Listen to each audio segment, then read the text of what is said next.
ಪತ್ರಿಕಾಗೋಷ್ಠಿಯನ್ನ ಮಾತಾಡಿ ನಮ್ಮ ಬಜೆಟ್ ಬಗ್ಗೆ ಮಾತಾಡಿದ್ದಾರೆ, ನಮ್ಮ ಕಾರ್ಯಕ್ರಮಗಳ ಬಗ್ಗೆ ಮಾತಾಡಿದ್ದಾರೆ, ಕಾಂಗ್ರೆಸ್ ಅಲ್ಲಿ ವೈಫಲ್ಯ ಇದೆ ಅಂತ ಮಾತಾಡಿದ್ದಾರೆ. ಏನು ನನ್ನ ಹಿಂದುಳಿದ ವರ್ಗಗಳ, ಅಲ್ಪಸಂಖ್ಯಾತರ ಮತ್ತು ದಲಿತರ ಒಂದು ರೆಪ್ರೆಸೆಂಟೇಷನ್ ಅನ್ನ ಮೀಟ್ ಮಾಡಿ ಸಿದ್ದರಾಮಯ್ಯನವರು 2 ಕೋಟಿಗೆ ದಲಿತರು ಕೊಡುವಂತ ಟೆಂಡರ್ದ ಒಂದು ಲಿಮಿಟ್ ಅನ್ನ ಜಾಸ್ತಿ ಮಾಡ್ತೀನಿ ಅಂತ ಹೇಳಿದ್ದಾರೆ. ಅದ್ರ ಬಗ್ಗೆ ಮಾತಾಡಿದ್ದಾರೆ. ಸ್ವಾಭಾವಿಕ, ನೀವು ಭಾರತೀಯ ಜನತಾ ಪಕ್ಷದ ಅಧ್ಯಕ್ಷರಾಗಿ ಮಾತಾಡುವಂಥದ್ದು ಸ್ವಾಭಾವಿಕ. ಇವತ್ತೇನೋ ಡೆಡ್ ಲೈನ್ ಕೊಟ್ಟಿಲ್ಲ ಸಿದ್ದರಾಮಯ್ಯನವ್ರಿಗೆ, ರಾಜೀನಾಮೆ ಯಾವತ್ತು ಕೊಡ್ತಾರೆ ಅಂತ ಹೇಳಿ. ಇಲ್ಲಿವರೆಗೂ ಡೆಡ್ ಲೈನ್ ಕೊಟ್ಕೊಂಡ್ಬಂದ್ರು. ಹಾಗಾಗಿ ನಾನು ಕಾಂಗ್ರೆಸ್ ಪಕ್ಷ ಏನ್ ಕೆಲಸ ಮಾಡಬೇಕು, ಯಾವ ರೀತಿ ಮಾಡಬೇಕು, ಕಾಂಗ್ರೆಸ್ ಪಕ್ಷಕ್ಕೆ ಬಹಳ ಚೆನ್ನಾಗಿ ಗೊತ್ತಿದೆ. ಯಾವ ಕಾರ್ಯಕ್ರಮ ಕೊಡಬೇಕು ಅಂತೆಲ್ಲ ಬಹಳ ಚೆನ್ನಾಗಿ ಗೊತ್ತಿದೆ. ಸನ್ಮಾನ್ಯ ವಿಜೇಂದ್ರರವರಾಗ್ಲಿ, ಆರ್ ಅಶೋಕ್ರವರಾಗ್ಲಿ, ಛಲವಾದಿ ನಾರಾಯಣಸ್ವಾಮಿರವರಾಗ್ಲಿ, ನಿಮ್ಮ ಸ್ಥಾನ ಉಳಿಸ್ಕೊಳ್ಳೋದಕ್ಕೋಸ್ಕರ ಕಾಂಗ್ರೆಸ್ ಪಕ್ಷದ ಮೇಲೆ, ಕಾಂಗ್ರೆಸ್ ಪಕ್ಷದ ನಾಯಕರ ಮೇಲೆ, ಕಾಂಗ್ರೆಸ್ ಪಕ್ಷದ ಕಾರ್ಯಕ್ರಮಗಳ ಮೇಲೆ ನೀವು ಟೀಕೆ ಮಾಡೋದು ಬೇಡ. ನಾನು ಅತ್ಯಂತ ನಮ್ರತೆಯಿಂದ ನಾನು ವಿಜೇಂದ್ರರವರಿಗೆ ವಿನಂತಿಯನ್ನ ಮಾಡ್ತೇನೆ. ಯಾಕೆಂದ್ರೆ ನೀವು ಯಡಿಯೂರಪ್ಪನವರ ಸುಪುತ್ರರಿದ್ದೀರಾ. ನಿಮ್ಮ ತಂದೆಯವರ ನೆರಳಿನಲ್ಲಿ ಅವರ ಹೆಸರು ಹೇಳ್ಕೊಂಡು ರಾಜಕಾರಣ ಮಾಡ್ತಾ ಇದ್ದೀರಾ. ದಯಮಾಡಿ ರಾಜಕಾರಣ ಮಾಡಿ, ಆದ್ರೆ ವಿದೂಷಕನ ಪಾತ್ರವನ್ನು ಮಾಡಬೇಡಿ ಅಂತೇಳಿ ಕಾಂಗ್ರೆಸ್ ಪಕ್ಷದ ಪರವಾಗಿ ಅವ್ರಿಗೆ ವಿನಂತಿಯನ್ನ ಮಾಡ್ತೇನೆ. ಕಾಂಗ್ರೆಸ್ ಪಕ್ಷದ ಕಾರ್ಯಕ್ರಮಗಳು ಏನ್ ಮಾಡ್ಬೇಕು, ಜನರಿಗೆ ಹೆಂಗ್ ತಲುಪಿಸ್ಬೇಕು ನಮ್ಗೆ ಚೆನ್ನಾಗಿ ಗೊತ್ತಿದೆ. ಆದ್ರೆ ನೀವು ಪಾಪ ನಿಮ್ಮ ಸ್ಥಾನ ಉಳಿಸ್ಕೊಳ್ಳಕ್ಕೆ ಮೊನ್ನೆ 9 ಪುಟದ ಒಂದು ಉತ್ತರವನ್ನ ಕೊಟ್ಟಿದ್ದಾರೆ. ಯಾರೋ ನಿಮ್ಮ ಸಹಪಾಠಿಗಳಾದಂತ ಯತ್ನಾಳ್ರವರು. ಯಾಕೆಂದ್ರೆ even today is A BJP leader, ಬಿಜೆಪಿಯಿಂದ ಅವನ್ನೇನು ಹೊರಗಡೆ ಹಾಕಿಲ್ಲ.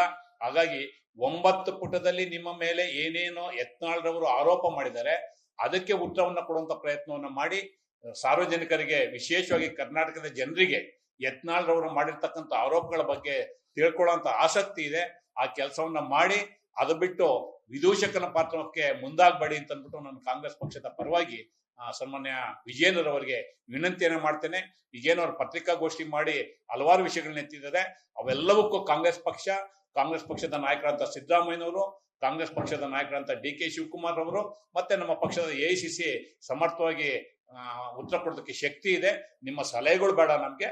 ನೀವು ದಯಮಾಡಿ ವಿದೂಷಕನ ಪಾತ್ರವನ್ನು ನಿಲ್ಲಿಸಬೇಕು ಅಂತ ಹೇಳಿ ಕಾಂಗ್ರೆಸ್ ಪಕ್ಷದ ಪರವಾಗಿ ವಿಜೇಂದ್ರರವರಿಗೆ ಅತ್ಯಂತ ವಿನಮ್ರವಾಗಿ ವಿನಂತಿಯನ್ನ ಮಾಡ್ತೇನೆ.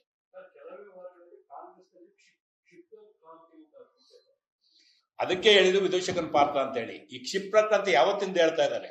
ಅವರು ಭಾರತೀಯ ಜನತಾ ಪಕ್ಷದ ರಾಜ್ಯ ಘಟಕದ ಅಧ್ಯಕ್ಷರಾಗಿ 15 ದಿನಕ್ಕೆ ಸ್ಟಾರ್ಟ್ ಮಾಡಿದ್ರು. ಈ ಸರ್ಕಾರ ಇರಲ್ಲ, ಈ ಸರ್ಕಾರ ಹೋಗುತ್ತೆ, ಈ ತರದ್ದು. ಹಾಗಾಗಿ ಕ್ಷಿಪ್ರಕ್ರಾಂತಿ ಏನಾಗುತ್ತೆ ಜನಕ್ಕೆ ಗೊತ್ತಿದೆ. ಭಾರತೀಯ ಜನತಾ ಪಕ್ಷದಲ್ಲಿ ಆಗ್ತಾ ಇರ್ತಕ್ಕಂಥ ಕ್ಷಿಪ್ರಕ್ರಾಂತಿಯನ್ನ ತಡೆಯುವಂತ ಪ್ರಯತ್ನವನ್ನ ಸನ್ಮಾನ್ಯ ವಿಜೇಂದ್ರರವರು ಮಾಡ್ಲಿ. ಅದು ಬಿಟ್ಟು ವಿದೂಷಕನ ಪಾತ್ರ ಬೇಡ. ಇನ್ನೇನು ಪ್ರಶ್ನೆ ಅಂತ ಕೇಳ್ಬಹುದು.